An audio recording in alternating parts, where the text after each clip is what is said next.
Our guest speaker, Dubble Pee, Patience, who is here today. And Patience is a young lady, and I wanted her to be here today because as a young woman, just coming out and also becoming a mother herself, she's like in a transition period of her life. And she had an experience that I want us to hear, based on relationship between moms and daughters. So I'd like to invite her and have her share.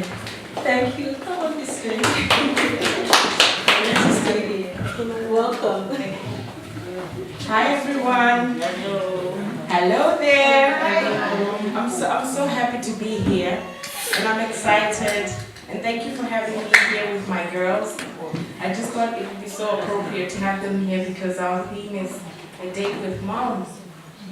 And just before I start, I want to say something that just overwhelmed me when I walked into a room.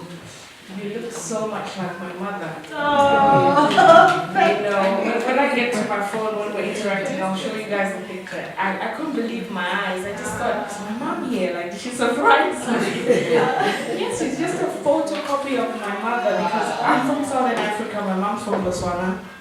So as soon as I laid eyes on you, I was like, Mom. So I feel like for me, it's a blessing. I feel like I'm having a date with my mom. Thank Well, you. we're from the same place then. Yeah. Oh, there we go. That's even more. that's That's even more. So I'm so glad to be here. I'm privileged. I want to thank you, Auntie Grace, for having me. I'm excited. And my story, I'd like to share it with the mothers and the young ones as well. Okay? It's a bit of a tearful, sad one, but it turns out beautiful as it goes. Okay? And so my name is Patience, and I'm a single mom. So being a single mom means I take care of my little girls all by myself. Okay, and I'm a full-time working mom.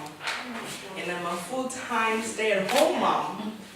And I'm also a full-time motivational speaker. I'm also a full-time businesswoman.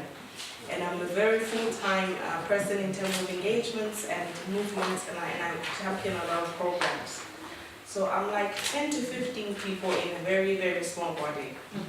So I'd like to speak to you today from the mommy side, okay? So I want to walk you through my journey to get here today. That's the story I'm going to tell you. So last night, my nanny cancelled on me and said, I can't come. So I said, that's fine. Because to me, a no means an opportunity to do something another way.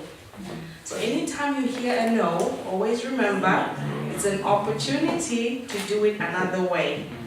Have you heard me, the young one? Yeah, anytime you hear no, it just means go around it another way. So I looked at him and I said, okay, God, we need to do this another way. So I looked at the girls and I said, I'm going somewhere tomorrow, would you like to come? And they said, yes. And so I've got my two girls at the back there. Okay, and they are 4 and 5. So I'm so grateful to be here, and I was so excited, and when I make a promise, I keep it. So I made a promise to Auntie Grace that I'll be here, and we are here. And so my girls have never been on the train, and it's their first trip to London, and they've been dying to come here. So they insisted to come on the train, so we took the train here. And it was stress-free, it was 2.5 hours long, and it was beautiful. And I mean that from the bottom of my heart. Why? Because they were having a day with their mom. Yeah. I used to work so hard. I was married for 6.5 years in a very sad and very bad relationship. It wasn't good for my health, it wasn't good for the children, and we're very sad and bruised and broken-hearted. So we had to walk away from that. That's another lesson for the young ones. Anything that breaks you, breaks your heart, you say no and you walk away. Okay, so I did that, and I was a bit scared when I did that. I didn't know what to expect, and I didn't know how I would cope. But one thing I want to tell you is the biggest blessing God can give you is in human form, and it's called mother. So when I went through that process, like I said, I was afraid. I was so afraid, and I didn't know how to cope. And guess what? I picked up the phone, and I called my mom. I said, Mommy, I'm afraid. Because growing up since I was young, when I got afraid, I would always call Mom. So even, I'm 33 this year, I still pick up the phone when I feel afraid. So that's the third lesson I want to say to the young ones. It's okay to be afraid sometimes. And when you do, there's always help. There's always help. So look for mom, look for auntie, look for sister. They've been there, they can help you. So I called my mom, I said, Mommy, I'm scared. My relationship's gone bad, I'm not safe, help me. My mother lives in Botswana in Africa, that's about 15,000 miles away. And within 48 hours, my mother was holding me and I was in her arms. So that's what a mommy does. When there's trouble, a mommy shows up. So that's the fourth lesson to the young ones. When you're in trouble, your mommy will always show up. So my mom showed up and she said something to me. She said, I want to give you a mirror, and I looked at the mirror. And she said, what do you see? I said, myself. She said, okay, look again. And I said, I see you holding me. And then she asked me to photocopy or do the same thing with the girls. And she said, that's all you have to do. Just be there. And so I looked at my children and I thought, okay, I'll be there. So it was exactly 3 weeks after I'd left the marriage. I didn't have a house. I didn't have money. But I began to plan and think. So that's the next thing. After you've passed that stage of trouble, you've asked for help, you need to calm down, sit down with pen and paper, and have a plan. Just like my mom has just said, that you need to have a plan and vision for your life. And it needs to be beyond men. It needs to be beyond, just your circle. It needs to be something that comes from within, a passion that you have. And you have to go after that first, before you think about relationships, before you think about anything else, because you come first. So I had to learn that lesson in that moment. And so I began to look for jobs. I looked for jobs, and within a week, I got a job. And I was afraid. My mom said, don't be afraid, you can do this. My mom stayed with my children for 6 months, and I went to work every day. And I'm a qualified fraud analyst. And so when I was doing that job, I began to learn things about myself that I didn't know. So I began to learn my job involves catching people who are trying to steal your money. That's my job. So I catch people who try or are successful, and then you still have to catch them stealing money. And that job taught me so much. It taught me how to identify areas when people lie to me. I can identify when people are being dishonest. I can identify people when they're not being genuine. So it gave me all the tools I needed to carry on in life. So the fifth lesson to the children or the young ones in the room is that sometimes the answers you're looking for come from unexpected places. I thought that I was just going to get money from this job so I could support myself and the girls, but I got more. I learned so much, and I love my job with a passion. So you need to look for your passion. Because ever since I grew up, I always wanted to catch the bad guys. I don't know, young ones, do you have any superheroes that you like? I'm going to ask. Do you have a superhero that you like? Or a character you like in a movie? Or a singer? Anyone? Anyone with the young ones? Have a think. Take your time. Take your time. Have a think. Who do you admire? Do they sing? Do they act? Think of anyone. Anyone. And when you think of that person, how about becoming that person? Or how about becoming a person who does a similar thing like them? So that's what I thought about, and I said to myself, I want to be like Catwoman. That's what I said to myself, I want to be like Catwoman. I'm a bit of a big girl, size 18, I can't fit into size 6, but I want to be a Catwoman. And so I was determined to be a police person, or a person who helps the police to catch the bad guys. And that's what got me into the job I do. And true to God, that's what I do. So we catch criminals who try to steal money and hand them over to the police. So that's what I do now. So I am a Catwoman of my own standing. So I want to say to you, it's not too far. when you watch Wakanda and you watch those movies, it may seem like, oh, it's too far, I have to go to America, or I have to go look for like a movie, or no, you can do it in your own world. You can own your own world.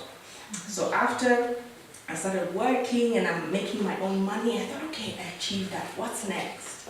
And that's lesson number 6 for you. Once you have a dream and you succeed at that one, you dream again. Don't settle at achieving number 1.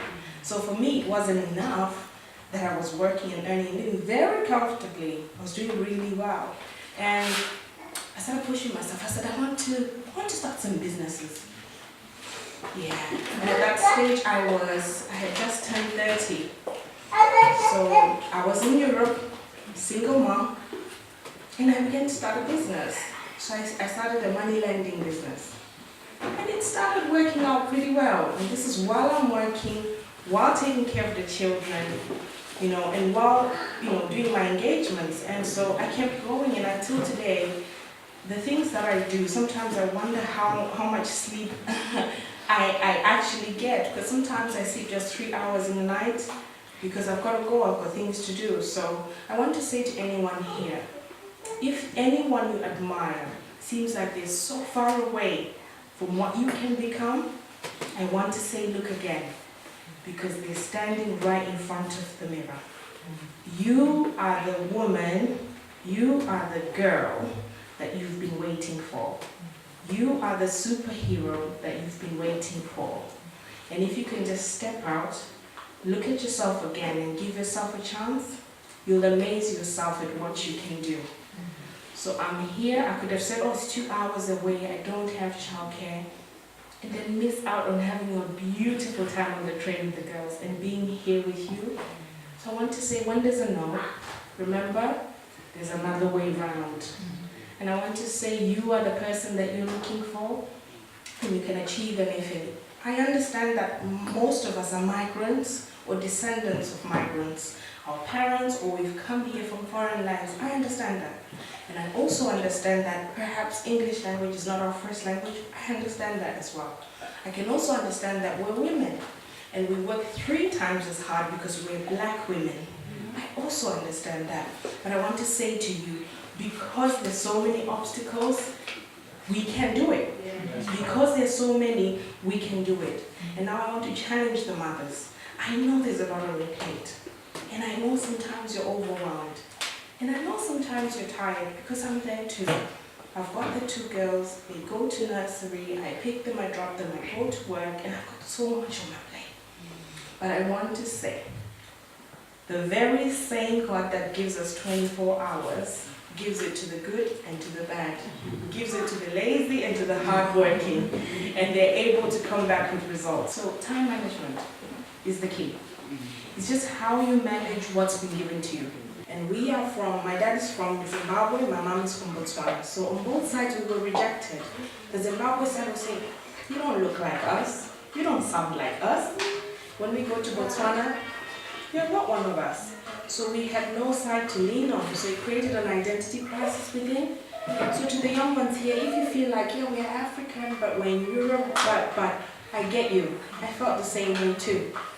And so when that happened, my parents began to say their challenges. My dad had 6 children before meeting my mom, and he kept them from my mom. My mom found out later in the marriage. My mom's heartbroken. She shielded me from that, because she thought that she's doing the right thing. So I want to challenge the parents here. I'm not saying when your heart is breaking, tell your children. But after you've picked yourself up, remember to tell your children what you've been through. Because they'll need those tools for tomorrow. Because when I got to the crossroads, I had nothing to lean on. All I knew was perfection. And so I felt like a failure. But when my parents began to tell me, my dad said, no, I had a lot of girlfriends growing up. Now just date them for 3 months and they'll get pregnant, and I always walked away. And guess what? When I was here in the UK, I found out 2 of the sisters are here. And that was towards my marriage failing. So it was a really difficult time for me. So I want to say here, I'm saying heartbreaking things to us, the parents, to say, let us not shield the reality of life, from our children. Let's tell them our struggles. If daddy is not there, let's tell them what happened. I know it's difficult, but it will help them for tomorrow. Tell them about how we grew up. Tell them those sore, touchy topics. Because you know what? It will heal you. For the first time after my mom and dad had said that, after they had said that, they went on a date. And they began to reconcile and to heal over that. So I want to encourage you and say, as you share your pain with your children, you will receive healing. You will receive healing. And you tell them that, this is life. This is what happens. I struggled, so my children are small, but I've written them a letter detailing everything that happened. I've kept photographs of their father. I've got everything. Do I want to do that? Not really, because I don't like him very much. He was bad to me.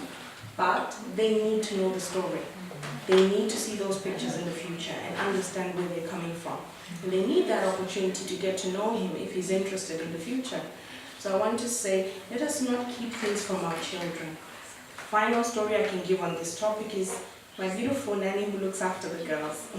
Her parents are not together anymore, and she didn't know the details as to what happened. So when she met me, she asked me for the first time, "You broke off with your ex-husband. What happened? What is it like?" And I shared my story with her, and it healed her because she got some kind of closure as to understand what happened between her parents. So I want to say, if you know your children or someone else, please don't hold back. Talk to them. Tell them how you felt.